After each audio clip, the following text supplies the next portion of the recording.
La Iglesia Presbiteriana Fundamentalista Bíblica presenta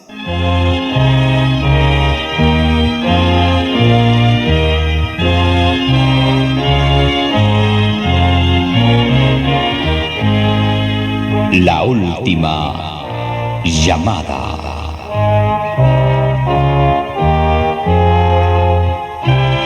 Un programa dedicado a quienes buscan la respuesta fundamental de su vida.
¿Tienes tus luchas?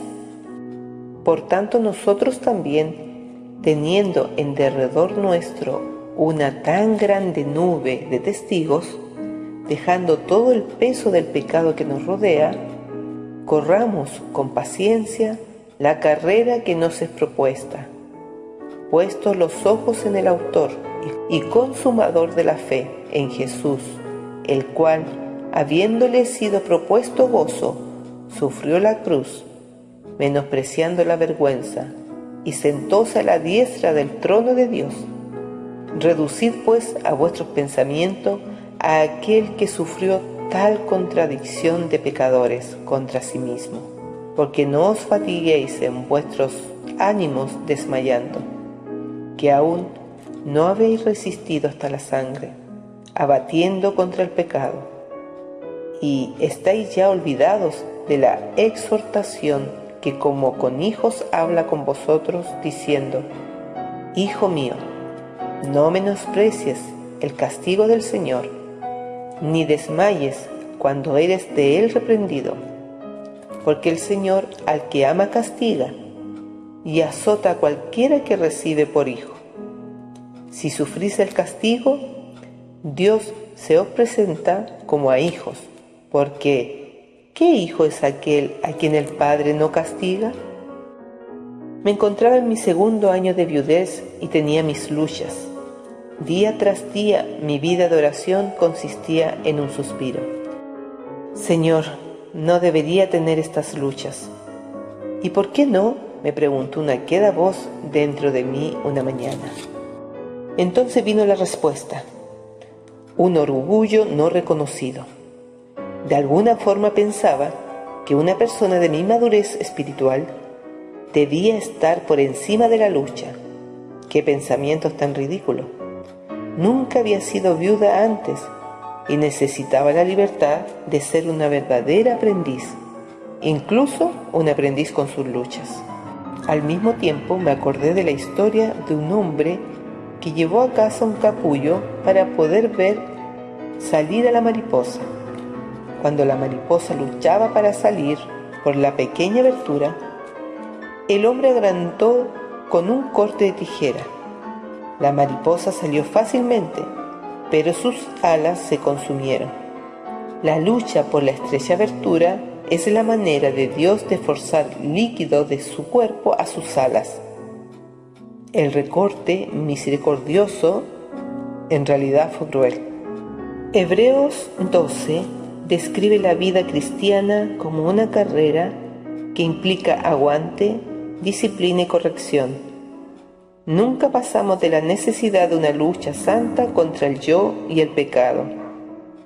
A veces la lucha es exactamente lo que necesitamos para llegar a ser lo que Dios quiere que seamos. Conclusión: en la tensión de la lucha experimentamos la fortaleza de Dios.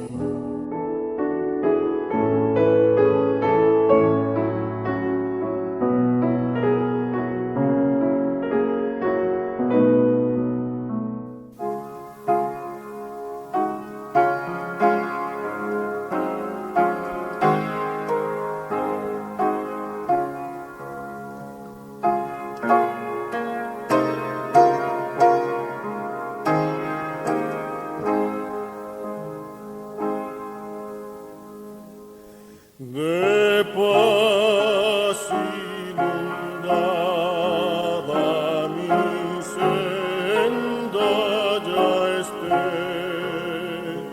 oh, cóbrala un mar de aflicción, mi suerte cualquiera que sea.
Resiste al diablo.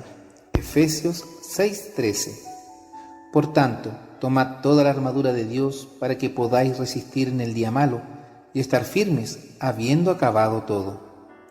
La guerra espiritual no consiste tanto en un ataque frontal al dominio de Satanás como en la capacidad de resistir sus avances. La guerra espiritual se ha convertido en un tema popular en los últimos años. Libros, grabaciones y seminarios sobre el tema abundan, pero todavía hay mucha confusión. Algunos dicen que debemos reprender y atar a Satanás para frustrar su poder e influencia. Otros afirman que debemos expulsar a los espíritus demoníacos a través de ministerios de liberación. Aún otros nos animan a unirnos para atacar agresivamente las fortalezas de los supuestos demonios territoriales. La guerra espiritual, sin embargo, no es un ataque directo frontal a las fuerzas de la oscuridad. La Escritura dice: someteos pues a Dios, resistid al diablo y de vosotros huirá. Santiago 4:7. Sed sobrios y velad, porque vuestro adversario el diablo, cual león rugiente, anda alrededor buscando a quien devore, al cual resistid firmes en la fe, sabiendo que los mismos padecimientos se van cumpliendo en vuestros hermanos en todo el mundo.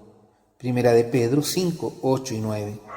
La idea de que los cristianos tienen la autoridad para reprender o atar a Satanás es ajena a las Escrituras.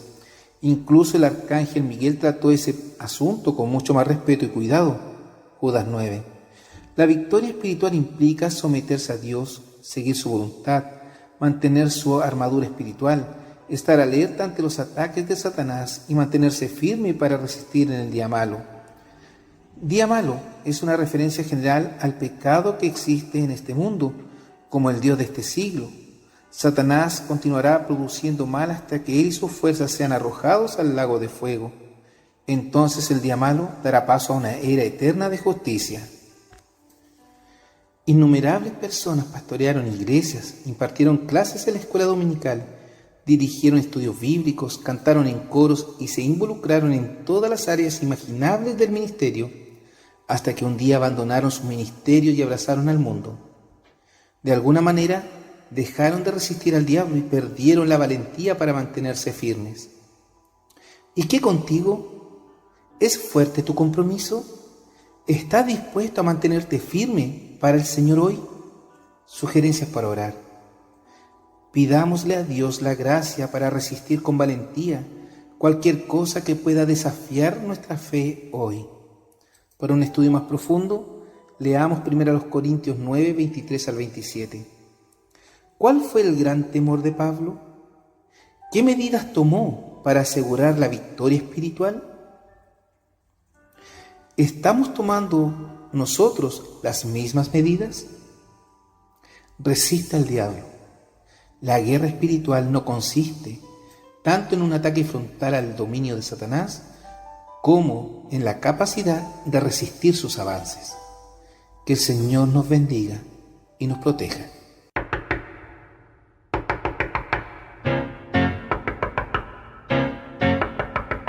Si Satanás golpea el corazón y quiere así entrar, le digo fuera, vete de aquí, Jesús es mi Señor.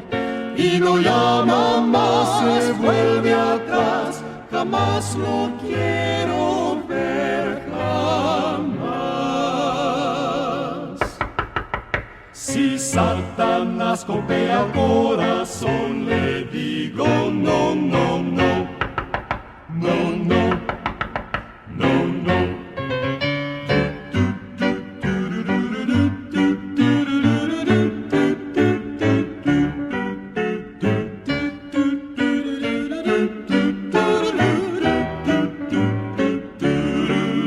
Y no llama más, se vuelve atrás, jamás lo quiero ver, jamás. Si Satanás golpea el corazón, le digo no, no, no, no, no, no, no, no vuelvas más.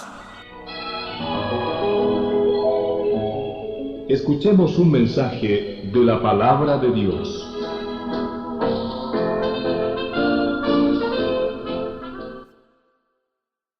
Tened por sumo gozo. Santiago 1, versos 2 al 4 dice: Hermanos míos, tened por sumo gozo cuando os halláis en diversas pruebas, sabiendo que la prueba de vuestra fe obra paciencia, mas tenga la paciencia perfecta su obra, para que seáis perfectos y cabales, sin faltar en alguna cosa. Amados hermanos, ¿están ustedes enfrentando muchas dificultades y aflicciones? Alégrense, porque la paciencia a través de la fe crece cuando el camino que transitamos es más difícil. Déjenla crecer. No huyamos de los problemas, porque cuando la paciencia alcanza su máximo desarrollo, uno queda firme de carácter, perfecto, cabal, capaz de afrontar cualquier circunstancia adversa. Estos pasajes de la Biblia son muy conocidos por cada uno de nosotros. Entre más años llevemos en los caminos del Señor, más veces los hemos leído, memorizados, usados para sostener a muchos hermanos. Pero este pasaje sigue siendo actual, entregando más de las ricas riquezas de Dios para nosotros. En primer lugar, debemos notar que el apóstol anima a los hermanos a tener una actitud de gozo en medio de las dificultades. El gozo es una de las cosas que caracteriza a los que diariamente andan con Cristo. Ellos reciben de Dios fuerza para enfrentar dificultades. El gozo es el resultado de algo que nos hace bien y que más grande bien nos ha hecho Dios que entregarnos su favor a través de Cristo. Él pagó el precio de nuestro pecado. Por lo tanto, cuando nosotros pensemos en las pruebas, debemos recordar lo que Dios ha hecho ya por nosotros. ¿Por qué entonces se nos hace tan difícil mostrar gozo en medio de las dificultades? La mayoría de nosotros no logramos sentir el más mínimo gozo cuando estamos sumergidos en situaciones que consideramos negativas, tristes, adversas, difíciles, aplastadoras, desanimosas, etc. Santiago, sin embargo, nos está ayudando a entender que esto no es el resultado de tener los ojos puestos en la prueba o tribulación, sino que nuestros ojos deben mirar más a quién está detrás de las pruebas, el Dios soberano, tratando de lograr un fin a través de ellas. Lógicamente, esto no es fácil para nosotros. Ninguna crisis va a inspirarnos para dar gracias, ni tampoco a sentir alegría. Al contrario, cuanto más analizamos, más profundamente nos desanimamos. La exhortación de Santiago no es mirar solo la prueba, sino el resultado de la prueba. ¿Cuál es ese resultado? Que seamos perfectos y cabales, sin que nos falte nada, es decir, a fin de que seamos completos. La palabra perfecto en el Nuevo Testamento no se refiere a que seamos personas que no cometamos errores, ni que tampoco caigamos en pecado. Nada de eso. Se refiere más bien a la perfección desde la óptica de Dios. Dios nos ve a través de Cristo y por eso podemos vivir cumpliendo el propósito para lo cual fuimos creados. Piense un momento. Hay un detalle muy importante en el texto. No somos nosotros los que estamos siendo probados, sino nuestra fe. Usted responderá a esto, que de todos modos, usted es el que sufre la prueba. Dios, sin embargo, no se ha propuesto hacerle pasar un mal momento solamente por capricho suyo. Él está trabajando para que su fe sea la que debe ser. La fe es uno de los ingredientes básicos de la vida llena del Espíritu Santo. Pablo, escribiendo a los Hebreos, dice en el capítulo 11:6, empero sin fe es imposible agradar a Dios. De modo que deberíamos orar pidiendo que nuestra fe sea aprobada. De esa manera estaremos capacitados para vivir todo lo que atravesemos en esta vida. Dios dejó en su palabra otras consolaciones. Por ejemplo, Malaquías 3:3, y sentarse para afinar y limpiar la plata. Permítanme compartir una ilustración para entender esta consoladora verdad. Refinados como la plata. Hace ya tiempo, algunas damas se reunieron en cierta ciudad para estudiar la Biblia. Mientras leían en el capítulo 3 de Malaquías, encontraron esta expresión notable en el 3er versículo, y sentarse para afinar y limpiar la plata. Y él se sentará como refinador y purificador de plata, podríamos decir. Una de las señoras propuso visitar un platero, la persona que se encarga de purificar la plata, e informar a las demás lo que éste dijera sobre el tema. Visitó a un platero y, sin decir el objetivo de su visita, pidió que por favor le explicara el proceso de refinar la plata. Después que el platero hubiera descrito completamente el proceso, le preguntó: una curiosidad más. ¿Usted se sienta mientras que se produce el proceso de la refinación de la plata? Oh, sí, señora, contestó el platero. Debo sentarme con mis ojos fijos constantemente en el horno que está realizando tan bello trabajo, porque si el tiempo necesario para la refinación se excede el grado más leve de calor, la plata se dañará. La señora entendió inmediatamente la belleza y también el consuelo de la expresión, y sentarse para afinar y limpiar la plata. Dios ve necesario poner a sus hijos en un horno. Su mirada está atenta al trabajo de la purificación. Su sabiduría y amor obran juntas de la mejor manera para nosotros. Nuestras pruebas no vienen al azar, y Él no nos dejará ser probados más allá de lo que podamos sobrellevar. Antes de marcharse, la señora hizo una última pregunta. ¿Cuándo sabe usted que el proceso está completo? Es muy sencillo, contestó el platero. Cuando puedo ver mi propia imagen en la plata, se acabó el proceso de la refinación. Este es el fin de la prueba, que la imagen de nuestro gran Salvador se vea en nosotros. Entonces, gozaos en las pruebas.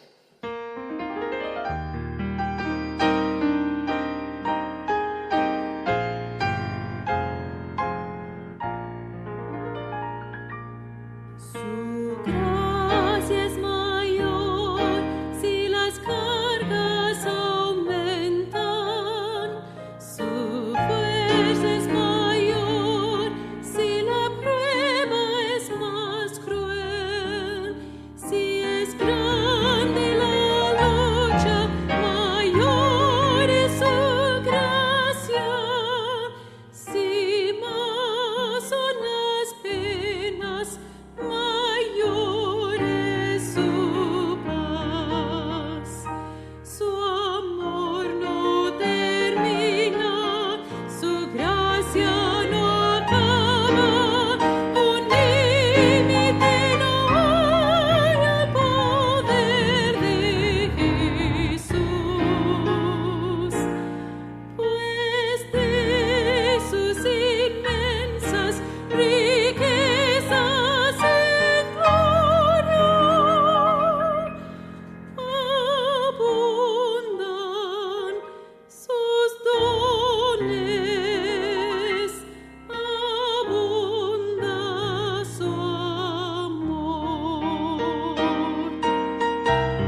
Hemos presentado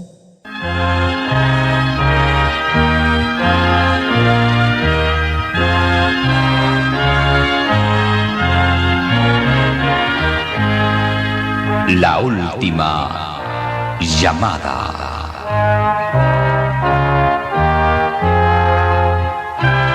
Un programa dedicado a quienes buscan la respuesta fundamental de su vida.